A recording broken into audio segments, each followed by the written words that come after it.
asalaamaaleykum mbokki patriote yi gars yi ñu ngi ziar ñëpp di bëggee ñëpp bon di ñaan ñëpp jàmm di ko ñaanal suñu bopp di ñaanal sama mbokk patriote yëpp rawatina sama président Ousmane Sonko suñu président yàlla suñu borom aar ko bu gars yi affaire bi course de fond la loolu na ko Ousmane Tounkara waxee dama kaa seetaan démb franchement avec plein d'admiration maanaam bëgg parce qu'il a compris en fait comme ni ay Issa Diène comprendre ay kan Ndongo Diop ci la ay ñoom Cheikh Anne ni ñu comprendre affaire yi maanaam ni ñu comprendre ak yeneen activistes yu bëri bugguma lim yëpp gis nga tey bon dama leen wax leen on va parler de plein de choses du yàgg nag bon dinañ wax ci franchement dafa am parce que lu man suñ ma interpellé su fekkee bëri na interpellation yi naa ci wax compte Bougane nañu ubbi am na ñu ne président Sonko comme Bougane dakaa jàppale woon duñ ko kiiyee lam moo tax mënu ci wax bon loolu am na ñu ma envoyé loolu c'est pas beaucoup de personnes mais je vais juste préciser ñu ne ma Thierno Alassane Sall sax soutenir na ko ak Thierno Bocoum ñooñu dañu war a comprendre même équipe lañ te ñooy ànd de toute façon léegi je me vante pas mais lépp lu ma leen mus a wax la boo xam ne nag activistes yi dañ koy wax bon man moom comme li may wax rek je me considère comme un analyste pas un activiste par exemple lépp lu ma leen mus a wax soo leen parcourir sama vidéo di ngeen ko gis parce que li may wax du ma ko teg comme ñu bëri niñ ko foogee ay analyse je fais des analyses je devine mais dama koy sur un collectif d'information parce que Sénégal yi fi gën a yomb moo ay sources parce que sur loo information ça se demande pas ça s'achète bu la ci kenn ndax soo bëggee xam dara il faut mettre la monnaie parce que sa dëkk da koy jar gis nga parce que li doy waar mooy dans ce combat maanaam course de fond bi li ko grand Ousmane waxee franchement man moom ci fan famille laa bokk quoi franchement Ousmane Tounkara course de fond la du course de vitesse parce que li may bëgg ci nit wax dëgg yàlla mooy projet bi su ma gisee nit koo xam ni amu ci xarit amu ci mbokk damay xam ni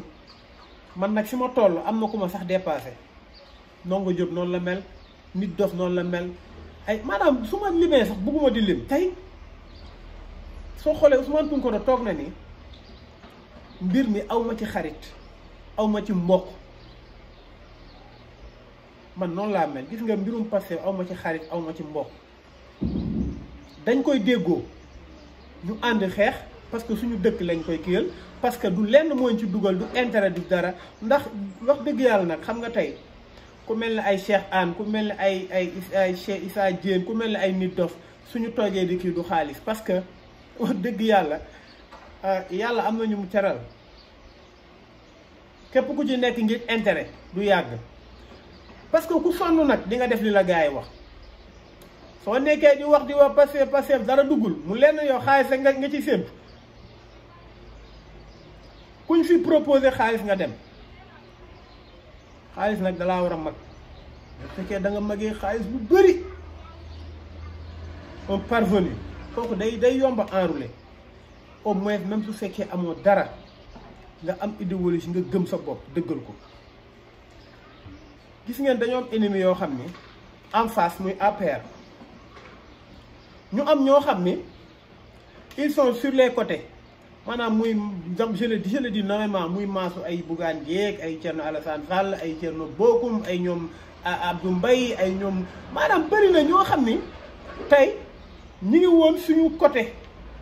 pas ñi woon suñu côté mais ay ennemi lañ loo xam ni dañoo xaw a jël de profil ñu xam ennemi direct boo xam ne mooy APR mu am ennemi boo xam ne nag dañoo xaw a nekk suñu wet tafuñu te nekk c'est des ennemis c'est pas des ennemis mais naka te seen intérêt rek moo leen kii parce que tey ku ci bëgg Macky Sall bàyyi la xel tuuti da ngay jege comme si yow da nga nekk seen président Pastef ak Ousmane Sonko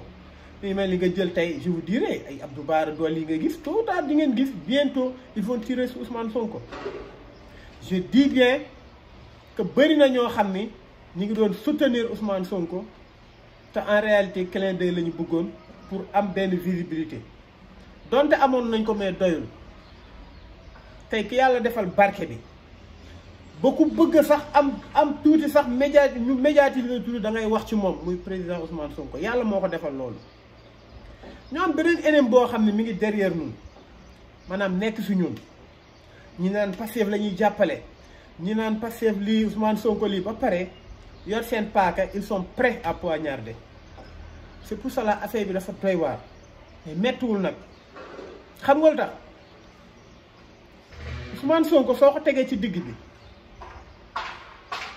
projet bi nekk ci benn coffre mu am ñu ko wër dafa am ay bloc yoo xam ne dañ ko wër ba loo da ngay sonal sa bopp munoo yegg ci moom APR mi ñu jàkkaarloo su naree yegg si Ousmane Sonko Pastef li ko wër li wër Pastef c'est des boucliers anti-missiles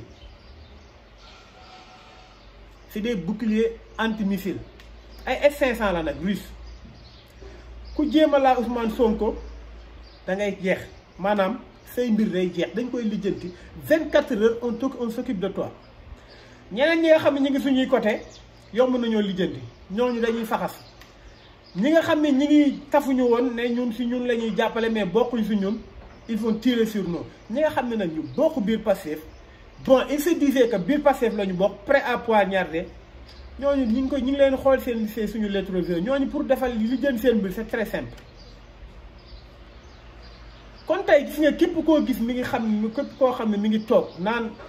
li ma def ci parti bi li ma ci sonn li ma kii affaire yoo xam nga nu mu mel dama lay jox benn exemple nga jël Pastef nga nekk un activiste wala un analyste nga nekk di wax ay live di def ay lii yaakaar ni yaa ngi jàppale Pastef dëgg la yaa ngi jàppale Pastef mais xam nga nu mu mel mii mel ni nga jël benn tableau wala benn photo bu pare ba ñu wékku ko nga jël tableau boo xam ne borom peintre na ko ba pare ba mu rafet ba wékku ko nga jël benn pinceau bu ndaw boo xam ni bu wow comme taxul ndox taxul peinture taxul dara nga jël naan nii ci tableau bi noonu la mel amul loo ciy yokk kon képp ko yaakaar ne yaa ngi wax wala yaa ngi kii ba président Sonko dalaa war a woo wala président Sonko daa war a ñëw ne lii wala président Sonko ni mu demee photo ak Ndongo Diop noonu la ci kii te yàlla xam na ne Ndongo Diop lijjantiwul photo wu président Sonko wala bañ a photo kooku li muy wax dafa doon dëgg ci moom. Ousmane Tounkara la même chose ay yeneen ay ñoom Cheikh Anne ay Cheikh Tidiane Niang ñooñu ñëpp ma xam leen ñoo xam ne doo leen sax dañuy def ay liggéey yu mucc ay di wax yu am solo du ñu saaga respect man gisaguma activiste Pastef bu tax ñuy wax mu toog di saaga gisuma ko koo gis mu koy def rek soit il est inconscient peut-être yàlla dina ko delloo si soit li mu nekk des na dëggu parce que munoo topp nit munoo gëm nit te doo jël posture am parce que Ousmane Sonko c'est pas un guide religieux c'est pas un guide spirituel mais c'est un guide politique boo xam ne moo ñu tettee war ñu li xew Sénégal su ma demee bay gëstu si Sénégal Ousmane Sonko moo tax su ma demee ba xam suñu pétrole yooyu li ci Ousmane Sonko moo tax su ma demee ba xam nan lañ war a yoree dëkk président mindaanu dëkk bi la Ousmane Sonko moo tax mu am leneen lu gën a garaaw su ma demee tey ba toog ma ne àdduna kat naka te parcours dafa am solo àdduna naka te ñun ñëpp ku nekk am nga say jaar-jaar ku nekk ku doyoo baale xam nga ni bi nga nekkee xale def nga ay dëngte bu nekk lu ne nag personnellement lu ne def naa ko xeex naa tegante nañ dil lu ne def nañ ko parce que nag fruit banlieue la après lañ génn kii xam àdduna mais nous fruit banlieue la jàng nañ mais on a fait du délinquant def nañ affaire u délinquant def nañ affaire u banditisme def nañ affaire u escroc maanaam pour joxe exemple rek tey mais bi ñu demee bien avant ñu xam Ousmane Sonko xam ne ñu àdduna donc il faut marcher sur le you have to walk on the right way da nga war a dox sur une ligne droite ñu xool Ousmane Sonko li tax tey ñu mun a toog di waat ni kii lépp luñ ko takkal ñu mu deñ parce que nag parcours am dafa baax parce que dafa soxlawul lenn lu mu moomul 100 francs yi mu yor moo ko gënal million bi keneen yor su te xeebul li mu yor moo tax mu doy ko sëkk kooku tey on se nourrit de lui dañuy toog su ma leen ne Ousmane Sonko gis nga li may wax nii ci moom mu affecté ñu ñun ba ñu xam ne tey lépp lu ñu moomul soxla wuñ ko ndax ëllëg a tax ndax su fekkoon nag dugg na ci benn yoon luubal tey il va traîner ses casseroles ñun ñu xam ne nag tey àdduna nakate lii ñëw mi ngi ci kanam il faut très patient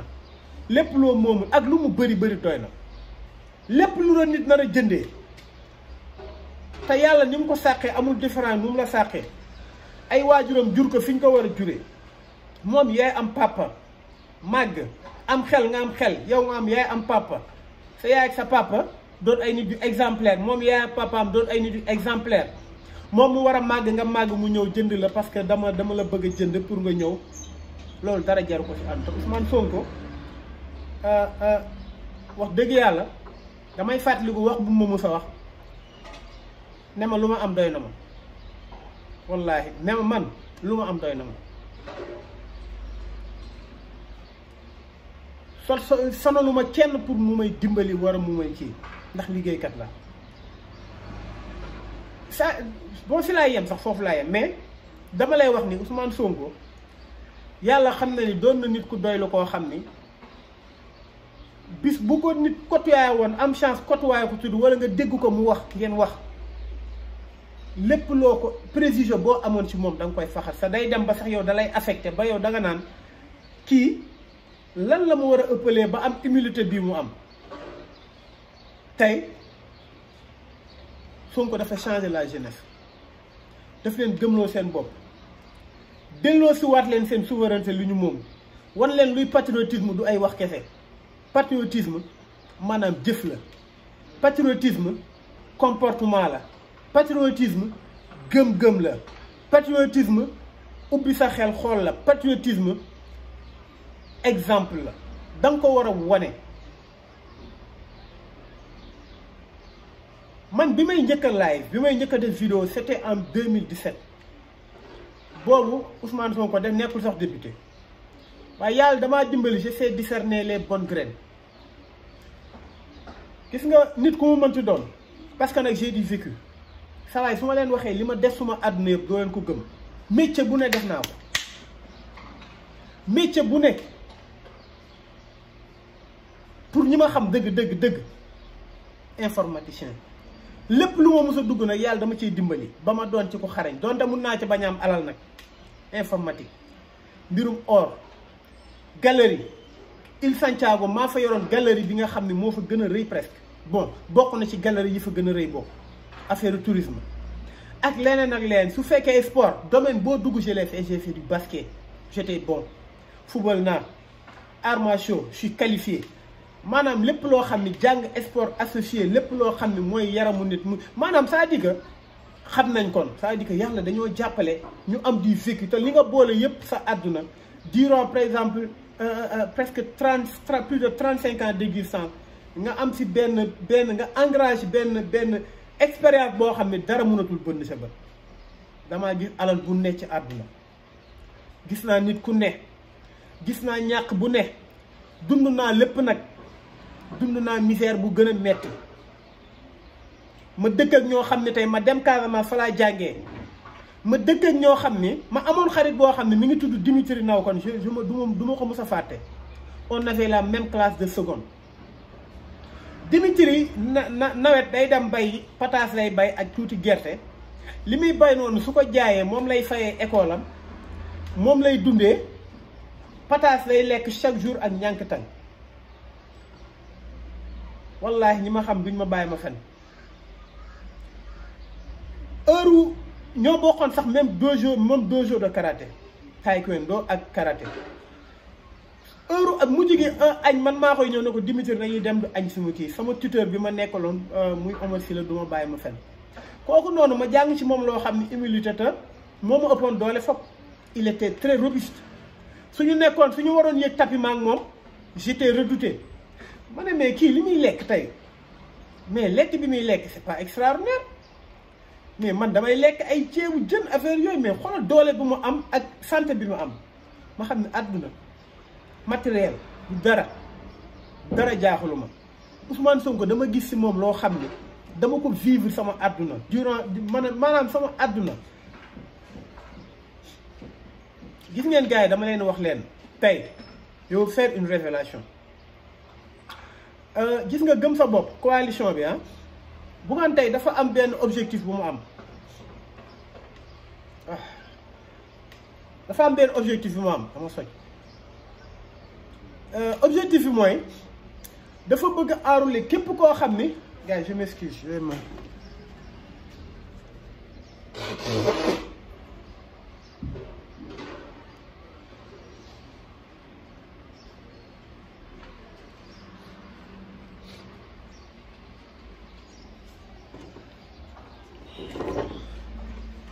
maanaam tey kii yam mooy dafa bëgg c'est son objectif te li ma leen wax dama ko dund quelqu'un qui se dit gëm sa bopp ma xam ko c'est une vieille connaissance mu ne ma tey dama bëggoon daal ñu tasee benn café bon comme man dama doon dem j'étais en coaching aux Almadies ma ne ko bon naa teel a jaar foofu ñu tase benn café bon ñu tase benn café bu nekk cité kër góor gi xam nga man cité kër góor gi dafa nekk milieu boo xam c'est mythique bañ naa ko ba lépp lu may jënd sax même su may jënd jaaro sax wala dara bijouterie bu nekk foofu laay jënd à cause de Ousmane Sonko xaw ma sax lu ko lu tax café sax su ma bëggee naan café noonu laay jaar droite dugg naan café am na benn café bu nekk ci rond-point cité kër góor gi fa laay jaar ma ne ko dañ café kon rond-point cité kër góor gi parce que tour boobu noonu ça sonne très agréablement dans ma tête à cause du Pastef et de Ousmane Sonko parce que milieu boobu noonu dañ fa dund lu metti dund fa lu neex dund fa fekk kër suñu kër leader ñu encercler ko def ko comme ni ñuy def dans les grandes dictatures dund fa liberté boo xam ne ñoo ko liggéeyal suñu bopp ba ñu libéré ko dund fa le lendemain après le 8 dama fa dugg di dox nànk di xool ndeysaan ma ne àdduna du dara affaire bi course de fond la comme ni ko grand Ousmane tu ko waxee tey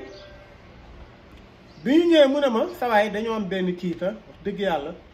bëgg naa nga bokk ci mbir mi affaire bi xel la mu ne ma dañoo soxla ay activistes yoo xam ne Pastef lañ jóge te saawaay pare na pour joxe xaalis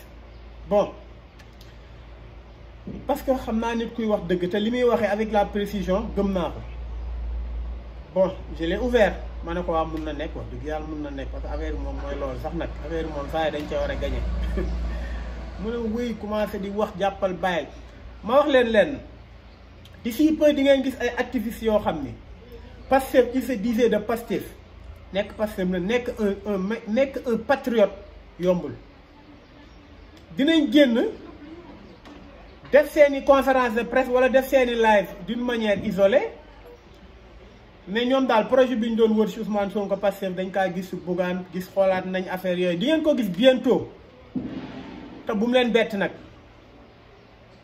noonu lay demee xam nga newoon naa leen ni panneau publicitaire Bougane du deñ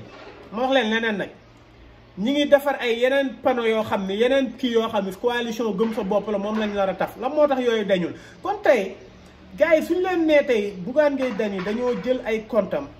tëj ko li ci doy waar mooy man je l'ai vérifié via un ami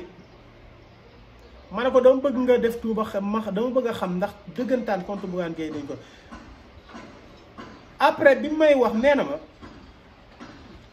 fiscalité suñ demee bay tëj say compte du ñu tëj sa compte yëpp mënul nekk Bougane ñaata compte la am dañuy tëj sa compte boo xam sax suñ ko tëj compte boo xam ni am na valeur peut-être duñ lay laaj kon tëj nañ sama compte yëpp mënu ma fay gars yi déglu leen ubbi leen seen xel ngeen xalaat tey dafa am benn indice boo xam ne dafa tegu mu war a tax lépp lu ñëwati buñ ko gëm château de carte la maanaam dañ laa woo ne la dindil 24 heures lañ la may pour nga dind panneau yi dindi woo ko ba léegi te pourtant dem nga ci kii ba wax ci kon ça dit que ñi nga xam ne sax ñoo wër sa waay gëm sa bopp nekk biir gëm sa bopp maanaam dañoo gëm affaire bopp parce que nag pour affaire bi dox gars yi génn seen conférence de presse seetaan ay jeunes yu génn conférence de presse naan nguur géeg dañuy day acharné wu compte gi ñooñu sax dañ leen gëm loo ni dëgg la wan leen ay preuve fekk li am ci biir le noyau le concerné xam na ni li muy wax amul kon tey gars yi dama leen ne bu ñu dara bett gis nga affaire bi du course de vitesse du course de vitesse course de fond la li grand Ousmane Tounkara waxaat dama koy répéter gis nga expression boobu ça m'a séduit te mbirum Pastef amul xarit amul mag amul lii mbirum Pastef xam nga lan la ki nga xam ni moo gëm projet bi gëm Ousmane Sonko kooku moo gëm sax yow say doom gëm ay doomam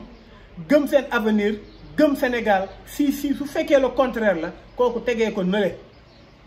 parce que amatuñ temps bi mel na lu gudd mais mel na lu gàtt aussi kon gars yi mi ngi noonu loolu laa amoon lu may wax tey gis nga di leen wax ni gis nga mbir mi mettiwul tey wax ji li ma def ak li ma liggéey ak yooyu yëpp président Ousmane Sonko fi mu toog sax jàpp na ni defagul dara ci Sénégal te bala ngeen a xam ne président Ousmane Sonko defagul dara Sénégal yàlla dimbali ko ba mu nekk ci nguur gi waxuma sax nguur gi ba mu nekk président parce que nee na moom expression nguur sax bugg ko maanaam nekk serviteur du Sénégal ngeen xam ni dëgg kuy président Ousmane Sonko Sénégal soxlawuñ leen li ñu soxla ku jub rek te Ousmane Sonko li mu xam ci administration Macky Sall xamu ko ndax fiscalité moo yor àdduna bi pétrole bi ngay jaay sax mun nga ci li nga ci mën a tirer fiscalité sax des fois day nekk loo xam ne mun na dundal sa réew mun na yokk sa PIB dëkk sa croissance mun na ko yokk kon lépp ci fiscalité la tëddoo dund suy wàññeeku taxes yi la ñuy wàññi ñi nga xam ne ñi ngi importé kon président Ousmane Sonko nañ ko ñaanal ñaan bi nag day ànd ak suñu implication Macky Sall nag naan wax leen président Ousmane Sonko toog dee moo ko gënoon ñii dañ ma naan Macky Sall soo moytul day ñëw jël Ousmane du nekk candidat wala day ñëw jël affaire yi jox ko keneen wala day def tu jox ci armée bi mais Macky Sall mooy kan ba nit ñi fal ko moom mu war a choisir kan mooy toog xoolal hypothèse bu mën a am na jàppale ku ko neex na jël stratégie bi kaaw créer kaaw ci dëkk bi pour armée bi jël ko pour mu dem ku mënti jël dëkk bi 99% dañuy gën a jàppaat ci Ousmane Sonko xam ne kii moo mën a yor réew ak foo mënti dem ak stratégie boo mënti def day gën a aggraver situation li ñu mën a def mooy loo xam ne moo seddal seen mbir muy mu doon passation de pouvoir bu pacifique nit ñi xam ni kat jaaral nañ ko ci yoon kiy dem kiy toog mais stratégie bu mu mën a teg nañu xalaat stratégie bi ñu tegoon bi ñuy dàq Ousmane Sonko pour noppiloo ko ndax dépense lay wuti yàlla teg ko fi ñuy waxee nga koy fay jox ko oto ba nii mu jël mu jël 3e élection présidentielle te gëm naa ni moom moo jël sax premier loolu laa gëm élection locale yi sondage boo mënti def ñu ne la kii dalay gagné ñu ngi nag seen stratégie bu xool nañ la ñuy def ba bloqué élection locale yi naa leen wax je m'explique gis ngeen Touba dina am ay fraude yu massive parce que ñoom seen mëbën ñaar la gagné Touba ak perte loo Ousmane Sonko le sud kañ le président Macky Sall daan accueillir équipe bu jël championnat national du Sénégal kañ musul am lan moo tax Casa Sport jël ko ñu accueillir leen parce que c'est révélateur ay milliards et milliards la ñuy injecté biir Casamance mais waa Casamance lu ñu leen jox lekk leen comme élection yi parce que du li ñu gisul 2019 duñ ko gisaat ay 4x4 yu doon distribuer ay billets 10 000 j'ai publié la vidéo tey lekk leen nga xam ne dëkk bi